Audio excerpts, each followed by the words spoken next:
This is the Three Things with your host, Gene Church. Before I go any further, I'm going to ask that you share this video with as many people as you can. Facebook and Twitter are actively censoring the underlying story, and it is important that this story get out to the American people. This will be a long story, but I assure you it will be worth watching and passing it on to others. This morning, the New York Times headlined a stunning story entitled, quote, "Smoking Gun Email Reveals How Hunter Biden Introduced Ukrainian Businessman to VP Dad," end quote. Emma Jo Morris and Gabrielle von Rogue authored this barn burner of an expose this morning, and immediately people began posting the article for the public to see. The Three Things were one of those groups reporting the story. Facebook and Twitter decided to try to restrict the availability of this repost to people in the New York area, since they have not independently determined the truth of the story. And they support Joe Biden, and this is not a pretty story for him. The Post reported that Hunter Biden introduced his father, then Vice President Joe Biden, to a top executive of a Ukrainian energy firm less than a year before the elder Biden pressured government officials in Ukraine into firing a prosecutor who was investigating the company, according to emails obtained by the Post.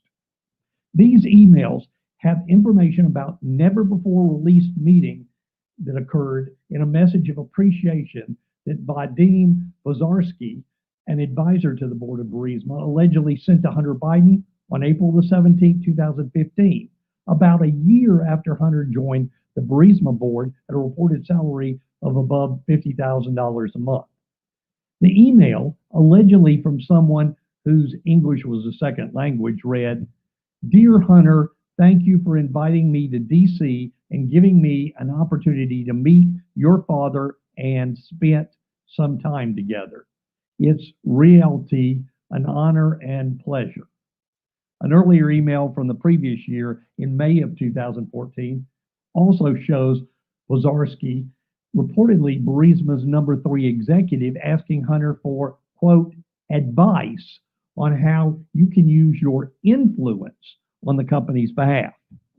This blockbuster correspondence, which flies in the face of Joe Biden's claim that he's, quote, "never spoken to my son about this overseas business dealings," unquote, is contained in a massive trove of data recovered from a laptop computer. The computer was dropped off at a repair shop in Biden's home state of Delaware in April of 2019, according to the store's owner. While the store owner could not recall who the man was that dropped off the water-damaged MacBook Pro for repairs, the laptop had a sticker on it for the Beau Biden Foundation, which is named for Joe Biden's son and Hunter's brother, who's deceased. The laptop was never paid for or retrieved by the owner. The owner of the store tried repeatedly to contact the owner of the laptop. Other material extracted from the computer includes a raunchy 12-minute video that appears to show Hunter, who's admitted struggling with addiction problems, smoking crack while engaged in a sex act with an unidentified woman, as well as numerous other sexually explicit images. Photos of a Delaware federal subpoena given to the Post shows both the computer and the hard drive were seized by the FBI in December after the shop owner says he alerted the feds to their existence. I believe it's important to note the FBI apparently had access to this material just as the impeachment hearing was beginning in the House, but provided no information either to Congress or to the president about the existence of this information. And this is despite the fact that the issues of Hunter Biden and Burisma were the centerpiece of the claims justifying impeachment. But before turning over the gear, the shop owner says he made a copy of the hard drive and later gave it to former Mayor Rudy Giuliani's lawyer, Robert Costello. Steve Bannon, former advisor to President Trump, told the Post about the existence of the hard drive in late September, and Giuliani provided the Post with a copy of it on Sunday. Less than 8 months after Bozarsky thanked Hunter Biden for the introduction to his dad, the then Vice President Joe Biden admittedly pressured Ukrainian President Petro Poroshenko and Prime Minister Arseniy Yatsenyuk into getting rid of the Prosecutor General Viktor Shokin by threatening to withhold $1 billion U.S. loan guarantee. And this was during a December 2015 meeting to Kiev. I looked upon them and said, I'm leaving in 6 hours. If the prosecution is not fired, you're not getting the money, end quote. Remember the video where Biden infamously bragged to the Council of Foreign Relations in 2018? Well, son of a bitch, he got fired. Shokin said that at the time of his firing in March of 2016, he'd made specific plans to investigate Burisma that included interrogations and other crime investigation procedures into all members of the executive board, including Hunter Biden. Joe Biden has insisted that the U.S. wanted Shokin removed over corruption concerns, which were shared by the European Union and had nothing to do with Hunter or Burisma. The trove of emails also contains an email dated May 12, 2014, shortly after Hunter Biden joined the Burisma board, and it shows Pozharskyi attempting to get him to use his political leverage to help the company. The message had the subject line, urgent issue, and was also sent to Hunter Biden's business partner, Devon Archer, who also sat on the Burisma board at the time. Pozharskyi said that, quote, the representatives of new authorities in power tend to quite aggressively approach NZ unofficially with the aim to obtain cash from him, unquote. The NZ is not identified in the email, but it appears to be a reference to Burisma's founder, Mykola Zlochevsky, whose name is a Ukrainian version of Nicholas. When the alleged shakedown failed, they proceeded with concrete actions in the form of, quote, one or more pretrial proceedings, unquote, Pozharskyi wrote. Then the email said, quote, we urgently need your advice on how you could use your influence to convey a message / signal, etc., to stop what we consider to be politically motivated actions, unquote. Hunter Biden responded by saying that he was with Archer in Doha, Qatar, and asked for more information about, quote, the formal, if any, accusations made against Burisma, unquote. Quote, who's ultimately behind these attacks on the company? Who's in the current interim government who could put an end to such attacks? He added. The exchange came the same day that Burisma announced that it had expanded its board of directors by adding Hunter Biden, who was in charge of its, quote, legal unit and will provide support for the company and international organizations, end quote, according to a news release that's since been scrubbed from Burisma's website. Hunter Biden actually joined the board in April of 2014, according to multiple reports. His lawyer said last year that Hunter was, quote, not a member of the management team, unquote, adding, at no time was Hunter Biden in charge of the company's legal affairs. About 4 months after Hunter Biden's correspondence with Pozharskyi, Archer forwarded Hunter Biden an email chain with the subject line, quote, tax raise impact on Burisma production, end quote, which included Pozharskyi saying that the Ukrainian cabinet had submitted new tax legislation to the country's parliament. Quote, if enacted, this law will kill the entire private gas production sector in the bud, unquote, Pozharskyi had written. In the September 24, 2014 email, Pozharskyi also said that he was going to share this information with the U.S. Embassy here in Kiev, as well as the office of Mr. Amos Hochstein in the States, end quote. At that time, Hochstein was the State Department's newly appointed Special Envoy and Coordinator for International Energy Affairs. Excuse me. In December of 2017, Naftogaz Group, Ukraine's state-owned energy company, announced that Hochstein had joined the company as an independent director. But 2 days ago, on Monday, he's announced his resignation. Quote, the company has been forced to spend endless amounts of time combating political pressure and efforts by oligarchs to enrich themselves through questionable transactions, end quote, Hochstein wrote in an op-ed published in the Kiev Post. In addition to denying that he's spoken to Hunter Biden about overseas business dealings, Joe Biden has repeatedly denied any conflict of interest or wrongdoing by either of them involving Burisma.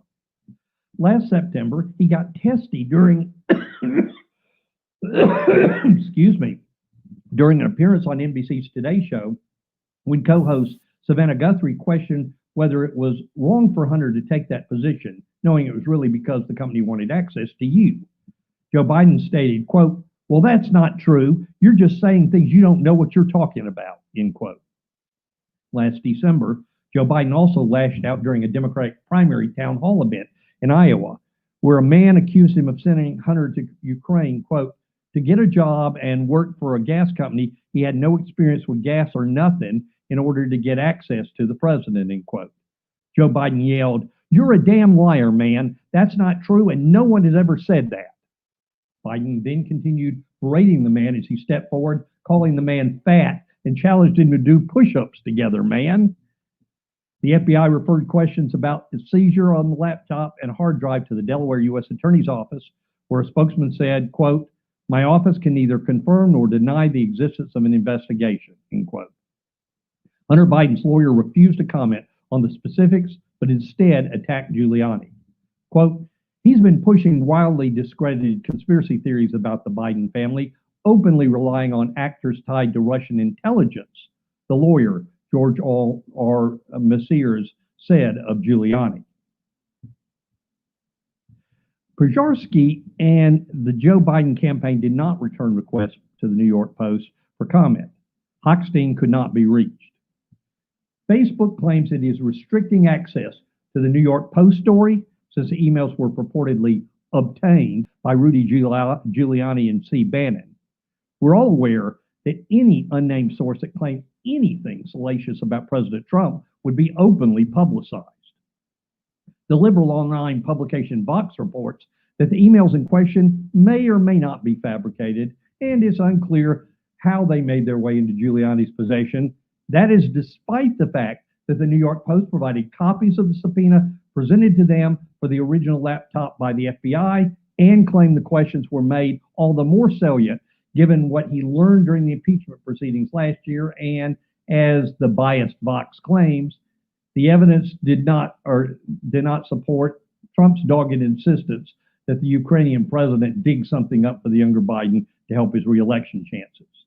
Then, to justify not reporting on the matter, they described the New York Post investigation as, quote, "some convoluted story about how Giuliani got a hard drive from Steve Bannon, who in turn got it from some unnamed Delaware computer repair shop owner, and Giuliani sat on it for 10 months before deciding to leak it to the Post, a Rupert Murdoch-owned paper that has long had a conservative bias and has been supportive of Trump," end quote.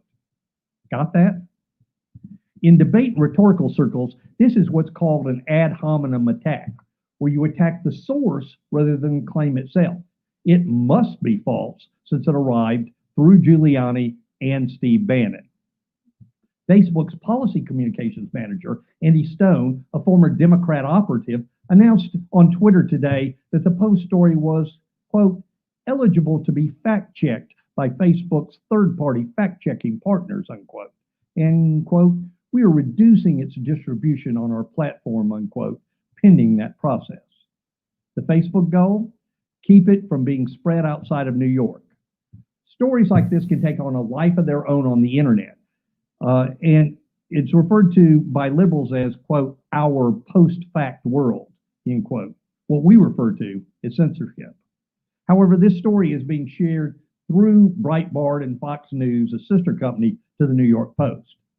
Facebook previously restricted access to a New York Post story that claimed that the coronavirus escaped from a lab in Wuhan.